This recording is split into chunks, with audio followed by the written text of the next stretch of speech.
You know that feeling, right?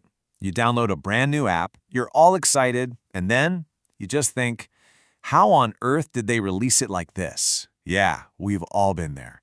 Today, we're going to pull back the curtain on the professional process that's designed to stop exactly that from happening. So welcome to our step-by-step explainer on how software quality is really built, not just checked at the end. It's just so common, isn't it? You download something new and it crashes, or some button just does nothing. Well, this usually happens when the process for checking the quality isn't nearly as serious as the process for building the new features. But lucky for us, the pros have a really powerful answer to this problem. And that answer is something called the Software Testing Lifecycle, or STLC for short. Now, this isn't just a bunch of random clicking around, hoping you find a problem. No. This is a planned, structured, and systematic journey that every piece of quality software has to go through. Think of it as the official rulebook for quality assurance. So this whole STLC thing is basically a cycle, and it's broken down into 6 distinct phases that all work together. As you can see here, it kicks off with requirement analysis and test planning, then it moves into development and setup, and it all wraps up with execution and closure. Let's dive in at the beginning. All right, let's start at the very beginning with what are probably the two most critical stages, the blueprinting stages. This is where the real foundation for quality is laid, and it happens long before a single test is ever actually run.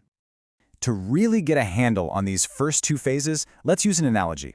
Imagine we're baking a cake. Requirement analysis, that's like reading the recipe really carefully. What kind of cake are we making? What's it supposed to taste like? What are all the key ingredients?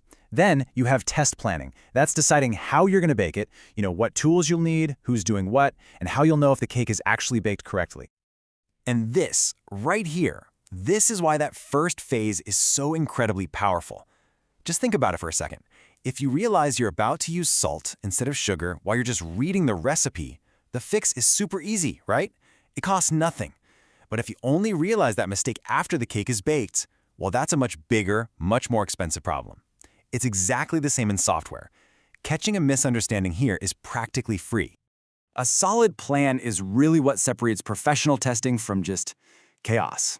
This is where the team gets super organized. They define who's doing what, so nothing gets missed. They pick the right tools for the job. They decide how they're even going to measure success. And, so importantly, they analyze potential risks to get ready for what could go wrong before it actually does.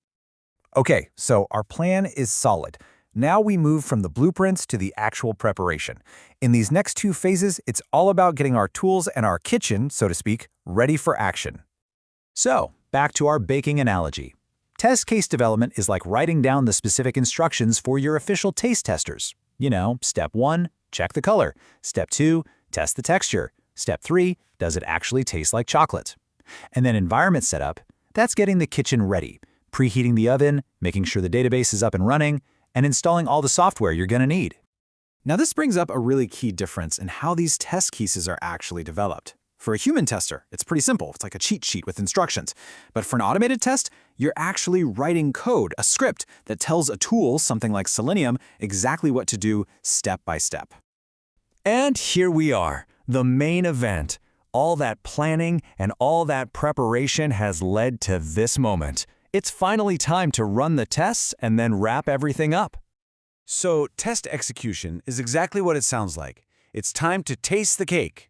The testers, whether they're humans or automated tools, follow those test cases to the letter and record exactly what happens. Then comes test cycle closure. This is where you document everything you've learned and present the final results to the whole team. But what happens when the actual results doesn't match what you expected? The recipe said it would be a chocolate cake, but it tastes like vanilla. Well, that's a bug. The tester logs it, gives all the details, and sends it over to the development team to fix. This little feedback loop is really the heart of improving quality. And that final closure report, it's not just a simple pass or fail grade. It's a deep, detailed analysis. It tells the client how much effort was spent and how many problems were found. But just as importantly, it helps the testing team look at their own performance to figure out how they can be even better and more efficient the next time around. So we've just walked through the entire testing cycle. But how does this whole process fit into the much bigger picture of actually building the software in the first place? This is the key distinction to understand. The software development lifecycle, or STLC, is the whole shebang, the entire process of creating software from an idea to a final product. The STU, what we've been talking about, is a super important part of that, but it's focused on just one thing: verifying and validating the quality of what was built. You could say one team builds a car, and the other team runs all the crash safety tests. But it's so important to remember they're not adversaries. The development team and the testing team are both working towards the exact same goal: delivering an amazing, high-quality product that makes the client happy. They're just two different disciplines working together to get there. So, what you've just seen is the classic structured blueprint for making sure software is top-notch. It's methodical and it's really powerful. But that leaves us with one final big question. In today's world where software gets updated daily, sometimes even hourly, how do all these phases get compressed and adapt? Well, that's a whole other story. A story for the world of Agile and DevOps.